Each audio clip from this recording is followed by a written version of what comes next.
For our ancestors, being watched meant potential predators.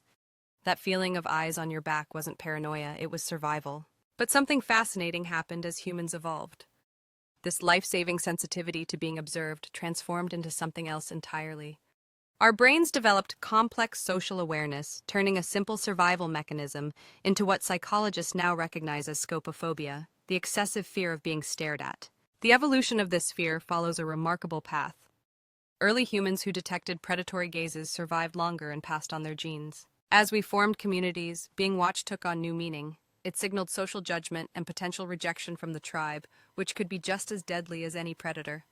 Our brains developed specialized neural circuitry just for detecting faces and eye contact. Research from Harvard shows we can sense someone looking at us with remarkable accuracy, even from our peripheral vision. This sensitivity kept us alive for millennia. But in modern society, this ancient alarm system often misfires. For roughly 7% of people, this develops into scopophobia, where the sensation of being observed triggers intense anxiety, racing heart, shortness of breath, and overwhelming dread. The person isn't simply uncomfortable, they're experiencing a genuine fight-or-flight response to what their brain perceives as a serious threat. Today, we see this evolutionary legacy everywhere.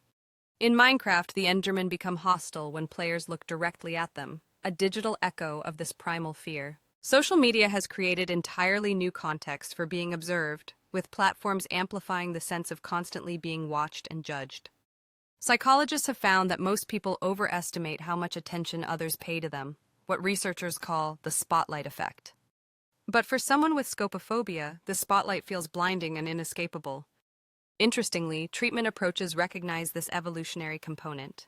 Exposure therapy gradually retrains the brain to stop triggering alarm responses to being observed, essentially updating our ancient neural programming for modern social contexts. Understanding scopophobia's evolutionary origins gives us powerful insight into human psychology. It reveals how deeply our ancient past is wired into our modern experiences, and how our brains continue to run software designed for a world that no longer exists. The next time you feel that prickle of awareness when someone's watching you, remember, you're experiencing one of the oldest sensations in human history, an evolutionary gift that once kept your ancestors alive, now navigating a world it wasn't designed for.